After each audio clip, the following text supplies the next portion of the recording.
కష్టం తట్టుకోవలసిందే, అది పరిష్కారం సమానంగా కావలసిందే. తప్పించుకోవద్దు. కష్టాన్ని తప్పించుకునే ప్రయత్నం చేయదు, దయచేసి కష్టాన్ని తట్టుకునే ప్రయత్నం చేయండి. మేరు పర్వతంలాగా మనం నిలబడితే కష్టమే మనని గుర్తేసి పారిపోతుంది. వీడు లొంగడం లేదని, వీడు లొంగడం లేదని, వీడు మొండాడు, వీడు అమ్మవారి భక్తుడు, వీడు శ్రీమాత్రే నమః అనే నామాన్ని వదలలేదు, వీడిని నేనేం చెయ్యలేనని కష్టమే వెళ్ళిపోతుంది. తట్టుకోవడం అంటే ఎంత, నువ్వేం పోరాడక్కలా పరిగెట్టుకు నిలబడు. ఏం వచ్చినా సరే నీ సంధ్యావందనం మానకు, నీ వ్యవసాయం మానకు, నీ ఇంటి పని మానకు, వంట పని మానకు, ఏం మానకు. మనస్సులో శ్రీహరిని స్మరిస్తూ ఉండు, నీ పని నువ్వు చేస్తూ ఉండు. అన్ని కష్టాలు వాటంతరవే వెళ్ళిపోతాయి. పెద్ద సమస్య కాదు. అదే తట్టుకోవడం అంటే, ఎదిరించక్కల. కష్టం తట్టుకోవలసిందే, అది పరిష్కారం సమానంగా కావలసిందే. తప్పించుకోవద్దు.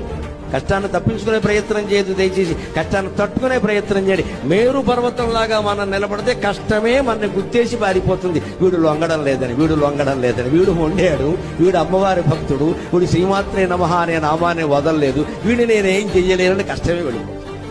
తట్టుకోవడం అంటే ఎంత, నువ్వేం పోరాడక్కలా పరిగెట్టుకు నిలబడు. ఏం వచ్చినా సరే నీ సంధ్యావందనం మానకు, నీ వ్యవసాయం మానకు, నీ ఇంటి పని మానకు, వంట పని మానకు, ఏం మానకు. మనస్సులో శ్రీహరిని స్మరిస్తూ ఉండు, నీ పని నువ్వు చేస్తూ ఉండు. అన్ని కష్టాలు వాటంతరవే వెళ్ళిపోతాయి. పెద్ద సమస్య కాదు. అదే తట్టుకోవడం అంటే, ఎదిరించక్కల.